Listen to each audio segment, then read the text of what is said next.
আজকে বারান্দায় দাঁড়িয়ে তোমাদের আর গাছ টাছ দেখাচ্ছি না, আসলে কি একজনের অপেক্ষা করছি তার আসার কথা। নমস্কার, কেমন আছো তোমরা? রীতা ডেলি রুটিন চ্যানেলে আরও একটা নতুন ব্লগে তোমাদের সবাইকে জানাই স্বাগত।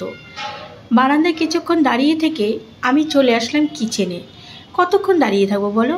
ভাবলাম যে আসুক, কিন্তু একটু সকাল সকালই তাকে আসতে বলেছিলাম। যে আসবে তাকে কিন্তু এর মধ্যে আমার দুবার ফোন করা হয়ে গেছে। দুবারই বলছে বাড়ির কাছে। ও মা, বাড়ির কাছে কখন বলেছে? এখনও কি বাড়ি এসে পৌঁছানোর সময় হয়নি? তা কি করা যাবে, আমি এদিকে রান্নাঘরটা পরিষ্কার করে নিলাম। যার অপেক্ষায় ছিলাম সে তার কাজ করে চলে গেছে, ব্লাড নিতে এসেছিল।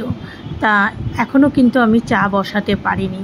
আমাদের ও চা না খেয়েই ওর দেরি হয়ে গেছে। ও বললো আমি দোকানে যাচ্ছি, তুমি পরে চা করো। পারিস খা, 9টা 10-এ খেলি। মিষ্টি না, না নর্মাল জল, এই জলই এখন ঠান্ডা লাগছে না। মামনির কিছু টেস্ট হবে, তা ব্লাড তো নিয়ে গেল, আবার কিছুক্ষণ পর আসবে, 2 ঘন্টা পর আসবে। এদিকে কর্তামশাই তো চা না খেয়েই দোকানে চলে গেছে। তা চা করলাম, চা করার পর এদিকে শাশুড়ি মা দেরি হচ্ছে বলে উনিও চলে গেছে। কিছু করার নেই, আসলে ওই যে ব্লাডটা দেরি করে নিতে আসলো। আমি বলেছিলাম সকাল সকাল আসতে, তারপরে মেয়েটারও শরীর ভালো না, ওকে গুছিয়ে তারপরে তো আমার এদিকে চা করতে আসলাম। চা করতে এসে দেখলাম জলের ড্রামটাও খালি। সেদিন এই কাপগুলো আনা হয়েছিল, কফি কাপগুলো, এখন তো আর লাগবে না, আবার কোনো কাজে লাগবে, রেখে দিলাম। এখানে দাঁড়িয়ে চা খাচ্ছি। আমাদের ওকে দোকানে চা দিয়ে এসেছি, মেয়েটার ব্লাড নিয়েছে আর ওকে গ্লুকন-ডি 75 গ্রাম জলের মধ্যে গুলিয়ে খাইয়েছে। আবার 2 ঘন্টা পর ব্লাড নিতে আসবে। মেয়েটা এই ঘরে শুয়ে আছে আমার বেডরুমে, আর ছেলে শুয়ে আছে এই রুমে। গতকাল রাত্রে ওদের দুজনকে এই রুমেই শুতে হয়েছে। ওই মামুনিদের রুমে রাত্রে 10টার সময় হঠাৎ করে বোর্ডের যে লাইনগুলো অফ হয়ে গেছে, শুধু এসিটা অন হচ্ছিল। এবার পাখা চলছিল না, লাইট জ্বলছিল না। তারপর আমার বাবু তো আবার পুরো এসি সারা রাত চললে ঘুমাতে পারে না, এই জন্য এই ছোট্ট খাটটার মধ্যেই শুয়েছে। তা এখন ওকে বললাম যে এখানে বাবু শুয়ে থাক, তুই বরঞ্চ এই রুমে গিয়ে শো। তবে একটা সমস্যা কী বলো তো, মেয়েটা এতদিন এত ভালো ছিল, হঠাৎ করে মেয়েটার এত ঠান্ডা লেগেছে। এখন নাকি ম্যাডাম তো আস্তে আস্তে 2 দিন পরে হোয়াটসঅ্যাপে ম্যাডাম ওষুধ লিখেও দিয়েছে, প্রচণ্ড ঠান্ডা লেগেছে। আমি চাটা খাই, ওর সঙ্গে খাচ্ছি না। 9:30 10টা বাজে, এসিটা চলছে, বুঝেছো তো? কী দেবো, চেয়ার? বোর্ডের এই যে এই লাইটটা। চায়ের কাপটা সবে হাতে নিয়েছি, তোমাদের সঙ্গে কথা বলতে বলতেই চলে আসলো মিস্ত্রি ভাই। আর এইদিকে ভাইটাকে বুঝিয়ে দিলাম। আর এই দেখো মামনির বেডরুমের এইদিকে কোনো লাইন নেই, শুধু এসির লাইনটাই আছে। সকালে আমাদেরও ফোন করেছে যে তাড়াতাড়ি আসবে, অসুবিধা হচ্ছে। এই এখন আসার পরে যে কি পড়ে গেছে। ছেলের ওই দিকের রুমে প্রবলেমটা হচ্ছে নাকি পাখার কয়েলে, মানে যাই হোক কিছু একটা কারণে পাখাটা অনেক বছরের তো, সিলিং ফ্যানটা, ওরা তো সিলিং ফ্যানটা বেশি চালায়ও না, তবুও যেটুকু চলে শর্ট সার্কিটের মতো হয়ে গেছিলো। এবার আমার রুমটা একটু দেখালাম যে আমার রুমে এই বারান্দা লাইটটা মাঝে মাঝে ধপধপ করে কেন। বুঝতেই তো পারছো, বাড়িতে মিস্ত্রি আসলে যেটা হয়, একটা প্রবলেম দেখাতে গিয়ে আরেকটা প্রবলেম বেরোয়। তা বললো এটার কোনো সমস্যা না, এটা টিউবের একটু সমস্যা। আর আমার তো চা খাওয়া তখন হয়নি, আমি একটু গরম চা পছন্দ করি। এবার ও কাজ করছে ওই ভাইটা, আমি এদিকে চা খেয়ে যাচ্ছি। ওদের অবশ্য চা দিয়েছি, একটু পরে দিয়েছি, কেননা সকালবেলা ভেবেছি একটুখানি কাজ, তারপর আমাকে সারাটা দিন এই কাজের পেছনে পড়ে থাকতে হলো। লাগাওনি? এই তো এর আগে সেই দিন আনলাম একটা ওই যে স্ট্যান্ড পাখা, ওই বাবুটা এসে নিচে শুতে পারে না বলেই তো এই সমস্যাটা হয়, ও শুতে পারে না। একটা নতুন পাখা আনতে হলো, ওই ঘরে পাখার জন্য নাকি শর্ট সার্কিট হয়েছে। পাখাটা অনেক দিনেরই, এর আগে তো স্ট্যান্ড পাখা একটা এনে দিলাম, ওই পাখাটা চেঞ্জ করার কথা ছিল, কিন্তু চেঞ্জ করবো বলে একটার পর একটা সমস্যা, কিন্তু কিছু করার নেই। আমাদের ও বলে দূর নিয়েই আসি। তাই তো বাড়ির সামনে তো এই যে ইলেকট্রিকের দোকান, পেয়ারা গাছটা দেখা যাচ্ছে। ছেলে আর আমাদেরও আছে দোকানে। এবার ইলেকট্রিশিয়ানের একটু তার দরকার। এবার বুঝতেই তো পারছো, সে আবার কোনার থেকে কোথায় কি রেখেছে, এগুলো কর্তামশাই রাখে।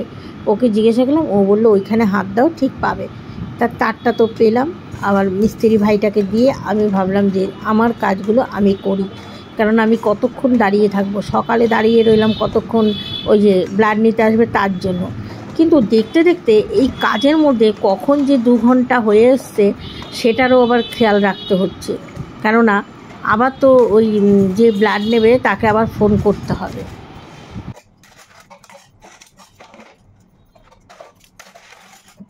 এই যে এই নতুন ডিজাইনের পাখাটা লাগানো হলো। আমি মামনিকে বললাম, তোর তো বেবি শাওয়ার গেছে, তোর শ্বশুর বাবা কিছু দেয়নি তো তোর বাপি, তার জন্য এই যে এটা দিতে হলো। হাসতে মামনি, তাই আমি বললাম হ্যাঁ এটা হচ্ছে গিফট, যে বেবি শাওয়ার গেছে কদিন পরই তো এই ঘটনা, মানে পরশু দিন গেল। লাইট জ্বালাতে মানে লাইট জ্বালাইনি, এই যে রাত্রে এখানে শুয়েছে আর এটা খেয়েছে। এখন তো সকালবেলা তো ব্লাড টেস্ট, জানি না রিপোর্টে কি, আবার এই যে ব্লাড নিতে আসবে। আর এই যে ম্যাডামকে ওয়াশিং করা হয়েছে, জ্বরের ওষুধ লিখে দিয়েছে। ভাল লাগে না, শরীর ভালো থাকলে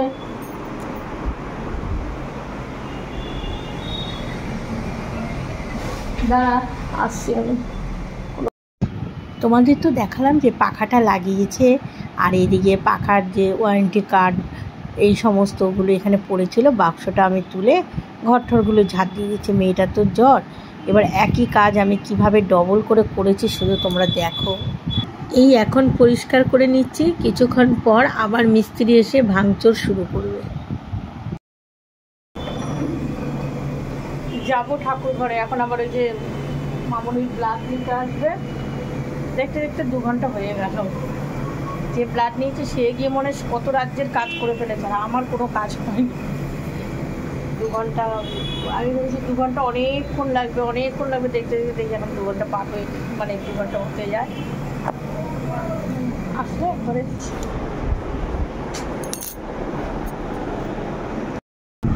2 হাতে এখন দুটোই, আর টেম্পারেচারও আছে শরীরে, জানি না কী হবে। এখন ছেলে তো মেডিসিন আনতে গেল, কিছু করারও নেই এই অবস্থায়।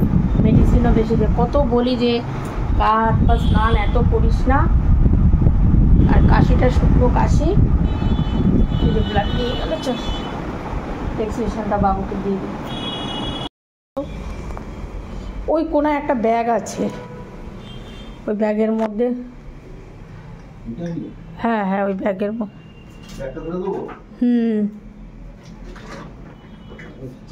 এইটা দাও, বাটিটা শুধু দাও, এর মধ্যে ওষুধ আছে। দাও দাও দাও, ওই বোতলগুলো দিও, তার ওই স্লাইডিংটা টেনে দাও, স্লাইডিং টেনে দিয়ে পর্দাটা সরিয়ে দাও, তাহলে আর ধুলোটা পড়বে না। ধুলো তো হবে সে জানি, পর্দাটা ওইদিকে পাখা একবার সেটিং হয়ে গেছে, কিন্তু এখন আবার খুলে দিচ্ছে, ওইদিকে মেজারমেন্ট করে করে লাগাবে। জানলার কাজ টেনে দিয়েছো? না না, জানলার কাজ টানতে ভালো করলো তো। গাছগুলো ওই ধুলোটা যে পড়বে, ধুলোটা বেরোতে পারবে না।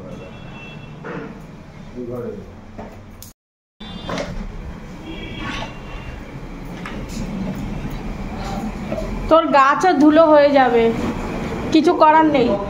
জানলার পাল্লা খুলে ওই ড্রিল মেশিন চালাতে হবে। শরীর খারাপ লাগে না? জ্বর তো ঠান্ডা লাগাই দিছিস, কতবার বলেছি। সব এভাবে ঢেকে ঢুকে দেওয়া হয়েছে। পাখাটা আসলে এখানে তো হাওয়া যায় না, এইখানে একটা ড্রিল মেশিন দিয়ে করে এই জায়গায় পাখাটা দেবে যাতে খাটে হাওয়াটা লাগে। চাদর তুলে দেওয়া হয়েছে, ধুলোময় হবে সব। মেয়েটাকে দুধ বিস্কুট দিয়ে আসলাম। স্নান তো কখন করেছি, আর এই যে এখন আসলাম ঠাকুর ঘরে। কিছু করার নেই, কি করব বলো, ওইদিকে সামলাতে গেলে এইদিকে তো একটু দেরি হয়ে গেল। আর এদিকে রান্নাঘরেও সেরকম কিছু রান্না করব না। ঘরে কেউ অসুস্থ থাকলে দেখবে কাজকর্ম যেন হাতে ওঠে না। আর বিশেষ করে মেয়েটা এখন তো বুঝতেই পারছো প্রেগনেন্সি, এই সময় অন্যান্য কোনো ওষুধ ওকে দেওয়া যাবে না। তা হোয়াটসঅ্যাপে ম্যাডাম একটা ওষুধ লিখে দিয়েছে, মানে পাঠিয়েছে, সেটাই ছেলে আনতে গেছে, সেটাই দেখি খাইয়ে দেবো। শাশুড়িমা বাজার নিয়ে চলে এসে ডাকছে, ওই ড্রিল মেশিনের আওয়াজ নয়। আর মেয়েটাকে একটা মেডিসিন খাইয়ে শুয়েছি। আজকে রাত্রেই রিপোর্ট দেবে, কিন্তু ডাক্তার আজকে না। আগে জানলে আমি সোমবার রিপোর্টটা করাতাম, ডাক্তার 2 দিন পর। এই যে একটু লোটে মাছ এনেছে মামুনিকে আর ওর বাপিকে করে দেবো। আর এই যে মোরলা মাছ, পাবদা মাছ, তাহলে এক এক রকম খায় তো মাছ। মিস্ত্রিদের একটু চা করে দিই, ওরা চা।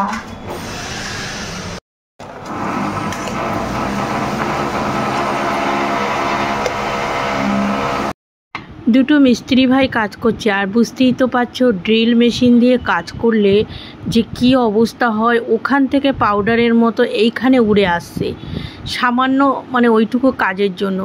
রং করার আগেই কিন্তু এই ইলেকট্রিশিয়ান ভাইটাকে অনেক দিন আগে আমাদেরও বলেছে যে আমাকে এই কাজটা করে দিয়ে যায়। আজ করি কাল করি করে আর তো করে দিয়ে গেল না।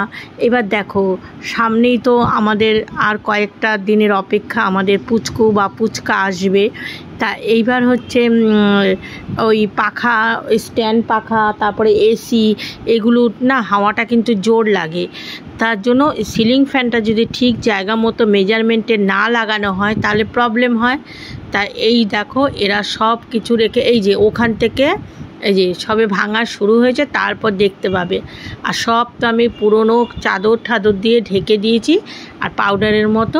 আর টিভিটাকেও ডবল একটা কাপ দিয়ে রেখেছি। ওইদিকে জানালা মামনি কোনো সময় খোলে না, সেটাকে খুলে দিয়েছে, সব কালো প্লাস্টিক দিয়ে আটকে রেখেছিল। ওইদিকে দেখো কলা গাছগুলো কীভাবে, তা ওইটা মানে ফুটো করে ওইখান থেকে একটা এজ ঝুলাবে যাতে খাটের মাঝখানে পাখাটা ঝুলানো যায়। ওইদিকে মিস্ত্রি ভাইরা চা খেয়ে নিচের দিকে গেছে, আমি আবার ওই যে রান্নাঘরে চলে এসেছি। সকালে তো দেখলে পাখাটা লাগিয়ে দিয়েছে, তারপরে আমাদের ও বলল না এইভাবে পাখা লাগিয়ে দিয়ে চলে যাবে, তারপরে আবার আজ করি কাল করি করে হবে না, বরঞ্চ একেবারে লাগিয়ে নে, এরপরে তার এই ঘরে কোনো কাজকর্ম সহজে করা যাবে না। তা সেই চিন্তা ভাবনা করে এই কাজটা করলো। কিন্তু এইদিকে আমার সকাল থেকে মেয়েটার শরীর খারাপ, এদিকে এরকম কাজ ছড়িয়ে ছিটে না, কিচ্ছু যেন ভালো লাগছে না। ওই কোনো রকমে, হয়তো অনেকে বলবে 3 রকমের মাছ তো আনা হয়েছে। দেখো মাছ কিন্তু খুব অল্প পরিমাণেই আনা হয়েছে। তা এই মোরলা মাছটা করতে তো বেশি ঝামেলা নেই। আর জ্বরের মুখ, আমি ভাবলাম যে একটু আলু দিয়ে ঝাল ঝাল করে ওই লোটে মাছটা করতে দেব, মানে মেয়েটাকে দেবো রান্না করে। আর এই দেখো অবস্থা দেখেছো, মানে এইবার দেখো দেখো ওই যে সিমেন্ট বালি দিয়ে, এই যে এবার দেখো তোমরা বলো যে কি অবস্থা। ওখান থেকে লাইনটাকে ওখানে সরিয়েছে। আজকে পাখাটা ঝুলানোও যাবে না, সেই নতুন পাখা খুলে এখন ওই দিকে রয়েছে। এগুলোকে এখন আমাকে আস্তে ধীরে করতে হবে, কেননা এগুলো করার আমার কোনো চিন্তা ছিল না। যদি মেয়েটার শরীর ভালো থাকতো ও এগুলো করতে পারতো, টুকটাক কাজ তো। কিন্তু ওর যে পরিমাণে জ্বর, আমি এখন ওকে দিয়ে কিছুই করাবো না। আর জানোই তো আমাদের যেদিন কাজ বাড়ে তো সেদিনের কাজ আরও বেড়ে যায়। এর মধ্যে লোটে মাছটা আমি বসিয়েছি, এসে দেখি নিভে রয়েছে, গ্যাসটা নেই, মানে সিলিন্ডারটা শেষ হয়ে গেছে। কি যে অবস্থা, ভাবছি কোন দিক সামলাবো। মেয়েটাকে খাবার টাবার দিয়ে আবার মোসাম্বির আর এই যে আপেলটা কেটে দিলাম, আমি বলছি তুই খা, ওকে তো আমার টাইম মতো দিতে হবে। একসময় ভাবলাম যে আমি সব দিকটা ম্যানেজ করতে পারবো তো, ওই ঘরটা গুছাতে পারবো তো। তারপর ভাবলাম কেন পারবো না, ঠিক পারবো। তা মেয়েটা একটুখানি লোটে মাছ দিয়ে অল্প একটু ভাত খেয়েছিল, ওই যে ঝাল ঝাল করেছিলাম। তা এইভাবেই কাজ করলাম। ফ্লোর এইখান থেকে শুরু করে এই পর্যন্ত অন্ধকার আছে, সব মুছে ঠুছে এই দেখো এখানে চাদর টাদর সব সরিয়ে দিলাম। যা অবস্থা হয়েছিল ঘরটা সব সরিয়ে যে এখন 4টের মতো বাজে, আমি গিয়ে খাবো। আর পরে মামনি এখানে একটা চাদর পেতে নেবে। আর মামনির এখন জ্বরটা কম, ওই একটু ভাত খেলো, তারপর ফলগুলো কেটে দিয়েছি, খেয়েছে। তা আমাকে বলছে মামনি রাখো পরে করবো। আমি না বাবা, তোমার শরীর খারাপ, আমার এখন ধুলো তাও পুরো যা যা করেছি। এই জায়গাটা আবার মিস্ত্রি ডেকে একটু পেন্ট করে দিতে হবে। ঠিক আছে, চলো খেয়ে নেই যে এবার। জ্বরটা তোমাদের বললাম তখন ছেড়েছে, আবার ভাত খাওয়ার পরই জ্বরটা, আর খুব মাথা যন্ত্রণায় কান্না করছে, মুখটা পুরো ফুলে গেছে। তারপরে অমৃতাঞ্জন তো মাথায় লাগাতেই চায় না। প্রথম ভাবলাম জলপট্টি দেবো, বলে না মামনি জলপট্টি দেবো না। তারপরে আমি ভালো করে অমৃতাঞ্জন দিয়ে মাথাটা একটু ডলে দিলাম। এদিকে চুলগুলো তো ওই অবস্থা। কান্না দেখে তো খুব কষ্ট লাগছে, কি করবো বলো, কিছু তো করার নেই। মেডিসিন তখন একটা দিয়েছি, আবার 5-6 ঘন্টা পর আবার দিতে হবে। তাই আমি ঘন্টাটা হিসাব করছি যে কতক্ষণে 6 ঘন্টা হবে, মেয়েটাকে আরেকটা ওষুধ দেব। গান ছেড়ে পড়েছে। এই যে আমাদের মামনিকে একটু দেখো, এখন এতক্ষণ কান্নাকাটি করছিল। জামাগুলো এখানে মেলা রয়েছে। এখন এসে বন্ধ করে দিয়েছিস বলে, আজকে সারাদিনে এই এসে ছাড়া হলো না, শরীরটা ভালো না। এখন মা আসবে, ওর মা দেখতে আসবে। আর শরীর খারাপ থাকলে ভালো লাগে বলো? এখন তো একজনের সঙ্গে দুজনের চিন্তা করতে হয়। আর সাত খাওয়ার পরেই না, রাত্রের থেকে দেখা যাক। এখন ওষুধ মেডিসিন দুটো খেয়েছে, আরও মেডিসিন রয়েছে। বলেছে 3টের বেশি তো দেওয়া যাবে না, রাতের দিকে আবার যদি জ্বর ওঠে। ফ্যানটা চালিয়ে, হ্যাঁ ফ্যানটা ছেড়ে দিই, তারপর ওর মা আসুক, তারপর চাটা খাবো। চুলটা আসছে, সন্ধ্যা পুজো দিয়ে আসলাম। ওদের বললাম না বেয়ান আসবে, তা আজকেই দেখো বেয়ান আসার সময় যে নিয়ে এসছে চিকেন, এখানে আছে দাঁড়াও দেখি মাছ, এখানে ভেজ মুগ ডাল, আর এখানে পটল চিংড়ি। কত খাবার নিয়ে এসেছে। মেয়েটার সন্ধ্যার থেকে ভালো ছিল, এখন আবার একটু শীত শীত করছে। আজকে আসলে ছিল ওর জ্যাঠাতো দাদার তো বিয়ে, তার আইবুড়ো ভাত ওর মা খাইয়েছে ওর জ্যাঠাতো দাদাকে। সেখানে ওর আর বাবুর নিমন্ত্রণে ছিল, ওর মা যেতে বলেছিল, কিন্তু মেয়েটার তো জ্বর, এর জন্য যায়নি। এই জন্য মেয়ের জন্য সব খাবার, মেয়ে জামাই দুজনের জন্য খাবার সব নিয়ে এসছে।